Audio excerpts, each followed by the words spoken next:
Oke, assalamualaikum warahmatullahi wabarakatuh, sahabat trading analisa. Jumpa lagi ya, kita evaluasi kembali untuk market goal yang kita analisa kemarin ya. Doakan saja, mudah-mudahan saya bisa update setiap hari untuk analisa harian ya, ataupun untuk analisa jangka panjang. Oke, di sini ya, sayang sekali habis kena reset ya.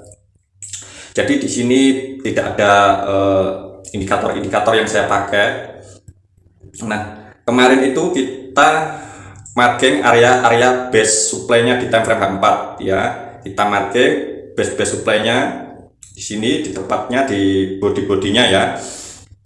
Oke. Dan di atas juga ada sebuah base supply. Ya, seperti biasa, tetap analisa kita itu seperti biasa, kita marking base supply time frame H4 terlebih dahulu ya. Apakah ini bisa untuk scalping? Bisa saja ya, tapi biasanya itu kita mendapatkan satu trade saja, itu justru menurut saya lebih baik di psikologisnya ya, itu jauh lebih baik. Oke, setelah kita marking ya, kemarin di sini juga saya berikan informasi bahwa ini adalah sebuah dominan breakback ya, dominan breakback, dan kita itu kemarin sudah bisa mengukur ya, kita bisa mengukur di sini. Tapi sayang sekali ya, karena saya kemarin mengambil setup di time frame H1. Sebenarnya setup CP1B ini sudah sampai target ya, sampai di level 161 ya. Ini sudah sangat besar saat kita open posisi entry ya di area-area sini. Setelah dia break pun ini sudah sangat besar sekali sebenarnya ya.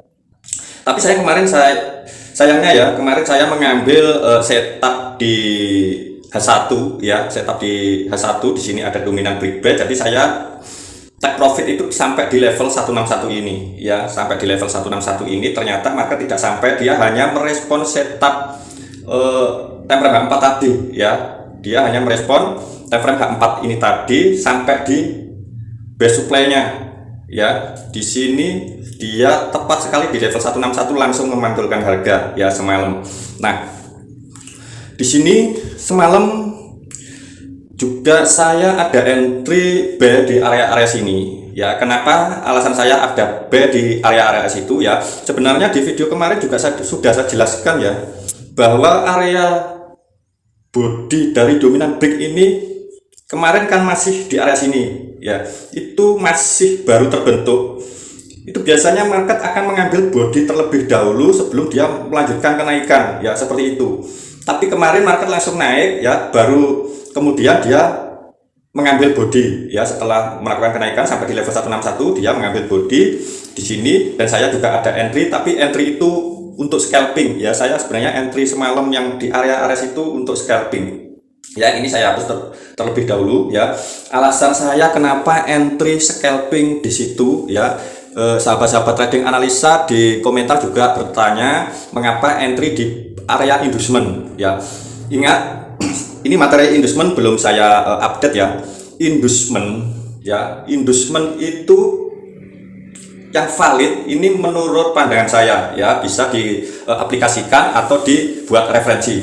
Inducement time frame H1 itu terbentuk sebuah chart di time frame M15 ya. Biasanya dia terbentuk chart di time frame M15, itu adalah inducement dari time frame H1 ya. Selama itu bukan chart ya, itu bukan inducement. Ini dari penemuan saya ya, menurut saya seperti itu ya. Misal ini yang kemarin ya, jika kita ingin melihat inducement di area sini ya, kita melihat inducement di area sini setelah dia membuat sebuah bos di sini ya, dia membuat bos di situ, maka kita akan mencari inducement lalu order block, kan seperti itu biasanya ya untuk teknik struktur market.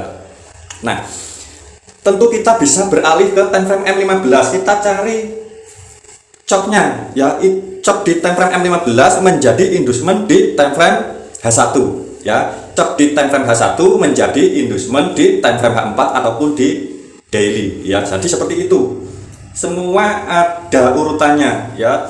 Ya, biasanya sahabat-sahabat trading analisa hanya mengacu pada ini ya, pada ini misal ya, ini adalah inset bar ya, biasanya mengacu cuma sama candlenya saja ya, tapi setiap broker itu biasanya tutupnya swingnya ini tidak sama ya, swingnya ini biasanya tidak sama ya. Jadi lebih baik kita mencari inducement melalui time frame ya. Nah, coba di sini sahabat-sahabat trading analisa lihat ya. Di sini akan saya gambarkan ya, mulai dari atas ini ya, dia melakukan penurunan di sini ya. Di sini ya. Lalu dia naik katakan di sini ya. Karena saya tarik naik kenapa? Karena dia ada pullback ke bawah sini ya, ada pullback ke bawah sini. Tapi bisa saja sahabat-sahabat trading analisa itu, sebentar ya, di sini akan saya hapus. Bisa saja sahabat-sahabat trading analisa karena itu insert bar ya, langsung dari sini ya, karena ini masih di dalam candle bearish ini ya, bisa saja seperti ini. Nah, seperti ini ya. Tentu pullback ini juga valid. Kenapa pullback ini valid? Karena dia break swing high ini ya, swing high candle ini menjadi valid. Lalu kemudian dia melakukan penurunan sampai di sini. Nah, ini adalah struktur validnya ya, ini high yang valid, maka high ini di break sekarang. Nah, ini dia menjadi sebuah chop di time frame M15. Jadi kita bisa menandai chop tersebut. Nah, chop ini bisa menjadi sebuah inducement di time frame H1 ya. Kita beralih di time frame H1 sekarang. Oke. Nah, jadi dimanakah inducement di time frame H1 ya? Banyak sahabat-sahabat trading analisa itu inducementnya dia mengambil di area sini ya, karena di sini ada di broker lain ya, seperti Forex.com itu dia masih belum break ya, tapi di Oanda sudah. Tapi jika kita langsung mengambil time frame itu kemungkinan besar ya, kebanyakan itu nanti hasilnya akan sama di mana letak inducement tersebut ya. Jadi seperti itu. Nah, jadi inducementnya sekarang berada di sini ya. Di situ inducement, maka kita mencari area-area order block ya, atau SND atau supply untuk kita open posisi sellnya ya. Misal ini juga bagian dari supply ya. Dia naik, break, mengambil inducement di sini ya, naik lalu turun, kemudian dia naik lagi sampai di area-area sini ya, kemudian dia melakukan penurunan lagi ya. Jadi seperti itu ya. Jadi untuk menentukan inducement itu kita dari versi saya ya, bisa jadi referensi ya, jika tidak sama, jika tidak dipakai juga tidak apa-apa ya. Jadi dari saya, inducement kita untuk memvalidkan atau lebih bagusnya jika kita itu mencari di time frame kecilnya ya. Jadi jangan mengacu pada candlenya ini saja ya, karena setiap broker itu pasti buka tutupnya itu berbeda ya, berbeda sekali. Bahkan swing-swingnya ini, swing shadow ini pun berbeda ya, belum lagi dari bentuk candlenya ya. Dari swing shadownya ini biasanya market itu berbeda. Tapi jika kita mengacu pada time frame itu jauh lebih akurat lagi ya untuk menentukan inducement ya. Dari saya untuk menentukan inducement seperti itu ya. Oke, mudah-mudahan sampai di sini paham ya untuk kita menentukan sebuah inducement. Atau mungkin saya berikan contoh lagi di sini ya, di time frame H1 ini ya. Di sini adalah low ya. Kalau ini sudah jelas terlihat inducement itu ini ya. Apakah ini menjadi apakah ini menjadi chop di time frame M5 ya? Coba kita lihat ya. Ini akan saya kasih garis ya, supaya sahabat-sahabat trading analisa itu lebih paham lagi. Oke, kita ganti di time frame M15 ya, yang saya tandai tadi. Apakah dia sebagai chop di time frame M15? Kalau di time frame H1 dia adalah inducement ya, jadi seperti itu. Nah, sekarang kita lihat strukturnya. Oke, ini struktur kecilnya, saya kasih struktur kecilnya karena kita mencari high dan low yang valid ya. Jadi seperti itu. Nah, ini struktur kecilnya. Nah, di sini dia mampu break high ini, maka ini menjadi valid eksternal ya. Bisa dikatakan valid eksternal di time frame M15 ini. Nah, setelah itu dia melakukan penurunan ya, melakukan penurunan sampai di sini ya, membuat low baru lagi di sini ya. Kemudian dia naik, tidak mampu break low di sini, justru dia break high yang valid ini, yang eksternal ini di time frame M15. Maka ini menjadi sebuah chop. Nah, cok inilah yang kita pandang di time frame H1 ini menjadi sebuah inducement. Ya, jadi cok ini menjadi sebuah inducement di time frame H1. Jadi seperti itu. Coba kita lihat di time frame H1. Ya, kita lihat di time frame H1. Nah, inilah dia menjadi sebuah inducementnya di time frame H1. Ya, lalu kita mencari area-area supply-nya ya di sini. Ternyata kemarin dia mengambil area-area order block di situ ya. Dia mengambil area-area order block di situ lalu melakukan penurunan ya. Jadi seperti itu. Nah, jika kita lihat dari struktur ini ya, setelah dia naik turun lalu dia break, dia naik di sini ya. Sebentar. Jika kita lihat di time frame H1 ini ya. Oke. Ini kemarin saya jelaskan juga ada sebuah cok ya. Ini kemarin saya jelaskan juga ada sebuah cok. Ini saya gambarkan yang internal terlebih dahulu ya, supaya sahabat-sahabat trading analisa bisa lebih, karena ini valid ya, ini high valid karena dia mampu break swing low ini ya. Jadi seperti itu. Ini internalnya ya. Lalu dia mampu break ini swing high valid ini ya, maka ini menjadi sebuah cok ya. Ini menjadi sebuah cok karena ini valid habis break ini ya, habis mengambil low di terdekat ini ya. Jadi ini menjadi cok di time frame H1 setelah di break ini ya. Setelah di break ini dia menjadi cok di time frame H1 ya. Ini menjadi cok di time frame H1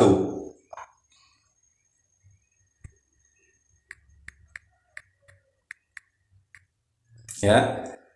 Ingat, jika cok terjadi di time frame H1, di time frame besarnya itu sebagai inducement. Kita lihat di time frame H4 nya sekarang ya, di time frame besarnya. Nah, inducement berarti ya ini adalah inducement yang valid ya. Inducementnya dia mengambil area inducement, kemudian kita mencari area-area supply-nya di atas inducement untuk melakukan open posisi sell ya. Jika kita mengacu pada struktur market smart money concept ya, itu sebenarnya sangat mudah sekali dan sangat bagus ya. Risk rewardnya juga bagus ya. Setelah terjadi sebuah inducement, yang penting kita tidak salah mengidentifikasi itu inducement atau itu hanya sebuah struktur yang bukan inducement ya. Jadi seperti itu ya. Di sini market langsung respon lalu kemudian melakukan penurunan ya. Jadi seperti itu. Baru saja dia mengambil inducement di area situ ya. Baru saja dia mengambil inducement di area sini lalu melakukan penurunan ini ya. Jadi seperti itu. Oke, mudah-mudahan sampai di sini sahabat-sahabat trading analisa bisa paham ya untuk kita menentukan inducement di setiap time frame ya, di setiap time frame. Oke, sekarang kita bahas kenapa alasan saya kemarin entry di area sini ya, di area sini ya, karena itu adalah area SNRUS. Ingat, SNRUS terbentuk di saat di sesi New York ya.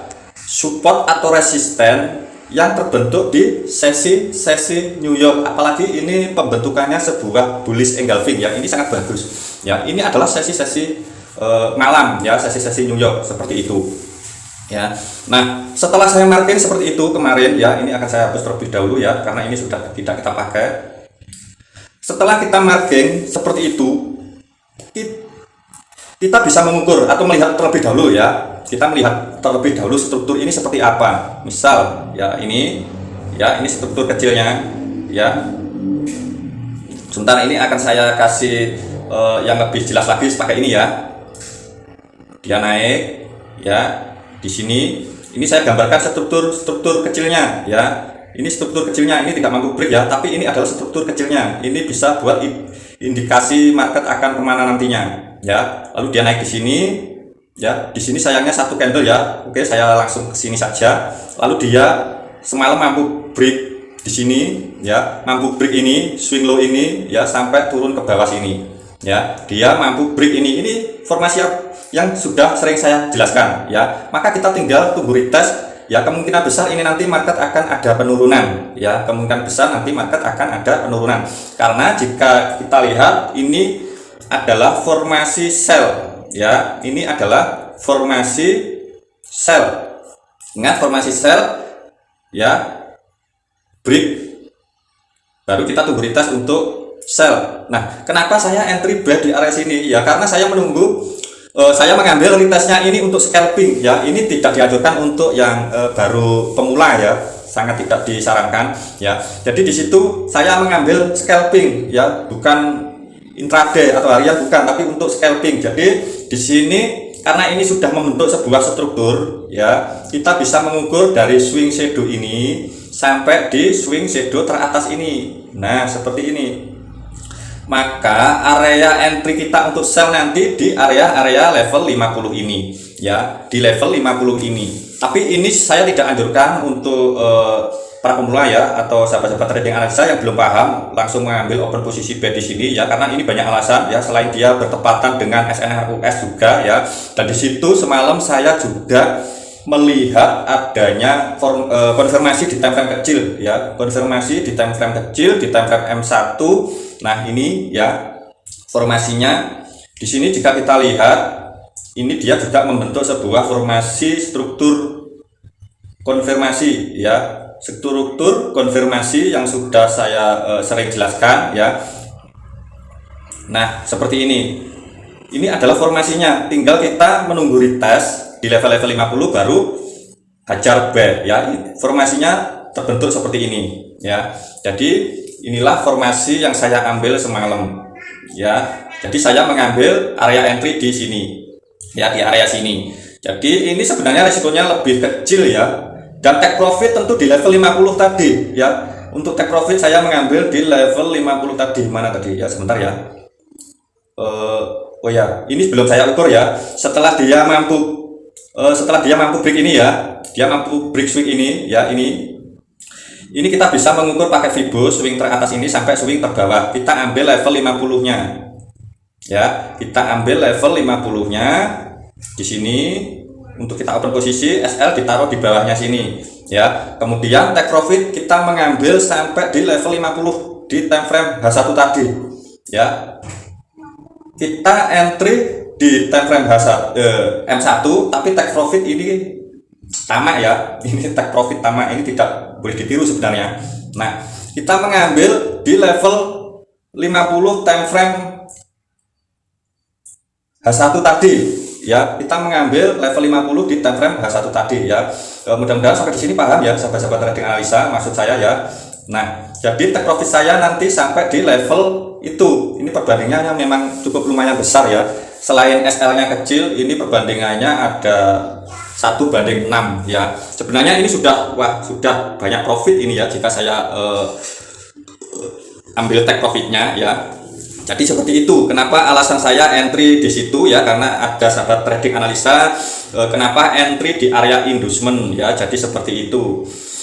Itu memang bisa saja dikatakan dengan inducement. Coba kita lihat di time frame M15, apakah itu adalah sebuah inducement, ya. Kembali lagi, apakah itu sebuah inducement? Coba kita lihat. Saya juga tidak melihat, ya tadi. Oke, kita lihat, ya strukturnya dari sini, ya dari bawah sini, apakah dia adalah inducement, ya. Langsung nih di sini sebenarnya dia belum menjadi swing, ya karena dia belum mampu break swing low terdekatnya, ya. Di sini belum ada swing. Oke, sebentar, ya kita cari swingnya. Di sini dia belum mampu break swing terdekat, lalu naik lagi di sini. Nah di sini dia juga belum mampu break swing terdekatnya ini, ya. Dia belum mampu break swing terdekatnya ini, swing ini, ya. Jadi kita naikkan lagi di sini. Ini sangat tipis sekali. Di sini jika kita lihat, nah ini dia mampu break swing ini. Nah ini berarti valid. Ini valid. Ini juga valid. Dia membuat swing high baru, lalu dia break. Nah struktur inilah struktur yang valid. Berarti ini sebagai chopnya, berarti ini sebagai inducementnya, ya. Inducementnya ini bukan ini, melainkan ini inducementnya, ya. karena di time frame M15 ini adalah sebuah coknya. Oke, maka setelah dia membentuk sebuah cok seperti ini, kita bisa pakai garis. Ini adalah cok di time frame M15 ya, saya kasih panjang seperti ini saja ya, biar nanti di time frame H1 kelihatan. Oke, nah itu adalah cok di time frame M15. Sekarang kita lihat di time frame H1 ya, time frame H1. Nah, jadi inducementnya ya ini time frame H1 ya, inducementnya ya ini satu candle dengan candle bullish ini. Sayang sekali ya, tidak terlalu bagus ya sebenarnya, tapi itulah inducementnya ya. Kemudian dia mengambil sebuah demandnya ya seperti tadi, maka ini ada potensi untuk memantulkan harga ya. Jadi seperti itu analisa untuk SMC-nya atau market structure-nya ya. Jadi seperti itu cara analisa saya untuk memakai metode SMC atau Smart Money Concept jika kita mencari inducement ya. Mudah-mudahan sampai di sini sahabat-sahabat trading analisa bisa paham untuk kita menentukan inducement di time frame H1 ya. Untuk di time frame H4 juga sama ya, kita tetap melihat di time frame kecilnya ya. Ingat, cok di LTF itu sebagai inducement di HTF-nya ya. Itu saja kuncinya seperti itu. Jika inside bar atau offset bar ya, itu hanya untuk mengacu pada struktur internalnya ya, seperti itu saja. Itu untuk mengacu pada struktur internalnya atau struktur candle, bisa dikatakan struktur candlenya sebenarnya seperti itu ya. Tapi untuk menentukan inducement yang valid ya, itu kalau dari saya itu saya mengacu pada time frame ya. LTF sebagai cok, HTF dia sebagai inducement ya, bisa seperti itu. Bahkan bisa saja dia tidak bekerja inducementnya ya, ada yang seperti itu. Nah, untuk analisa sekarang ya, maaf ya ini terlalu panjang. Untuk analisa sekarang yang tadi saya jelaskan ya, di sini saya mengambil level 50 untuk sell ya. Di postingan kayaknya sudah saya share ya di postingan. Jadi saya mengambil sell di area sini, di area level 50 ini. Nah, di sini juga ada sebuah area supply tepat di area SNR US-nya ya. Sebentar, untuk analisa lebih akuratnya ya, kita melihat di time frame H4 terlebih dahulu seperti biasa ya. Di time frame H4 seperti biasa. Nah, ini adalah base supply-nya di time frame H4 ya. Di sini juga ada base supply di time frame base demand ya di time frame H4. Ini dominan beribaya yang saya jelaskan kemarin ya. Kita bisa kecilkan time frame ya, cari saja SNR US-nya ya. Di sini adalah area SNR US-nya ya. Di sini juga ini termasuk bagian dari area SNR US-nya ya. Ingat, SNR US dia terbentuk di sesi New York ya. Nah, untuk yang supply-nya SNR US-nya itu ini ya, kita bisa market di bodinya seperti ini. Nah, kita bisa saja entry sell di area situ ya. Kita bisa saja entry sell di area sini, di area bodinya ini ya. Nah, untuk mengecilkan risiko kita bisa entry di bodinya seperti itu untuk take profit ya. Setidaknya di price body yang ini juga tidak apa-apa. Ini sudah 1/2,5 ya. Ini sudah sangat besar untuk take profitnya ya. Jika kita mengambil 50 di level 50 ya, untuk SL tetap ya. Nah, ini kita bisa mengambil perbandingan 1/2 sampai di swing terbawahnya ini ya. Setidaknya 1/2 seperti inilah ya. Ini sudah cukup bagus ya. Ini sudah cukup bagus jika kita mengambil di angka 50 ya. Setidaknya kita mengambil 1/2 ya, seperti itu. Jika kita mengambil di area order blocknya atau supply-nya di bodinya ya, itu tadi jauh lebih besar lagi untuk take profitnya. Tapi risikonya itu kita tidak tertrigger entry-nya ya. Ini 1/3,79 ya, hampir 1/4 kurang ya. Jadi seperti itu ya, sangat-sangat besar sekali ya. Oke, demikian, mudah-mudahan bisa dipahami. Jika kurang paham, sahabat-sahabat trading analisa bisa tanya di kolom komentar. Tentu dari trading analisa selalu mendoakan supaya sahabat-sahabat trading analisa sehat selalu, banyak rezekinya. Wassalamualaikum warahmatullahi wabarakatuh. Salam profit konsisten.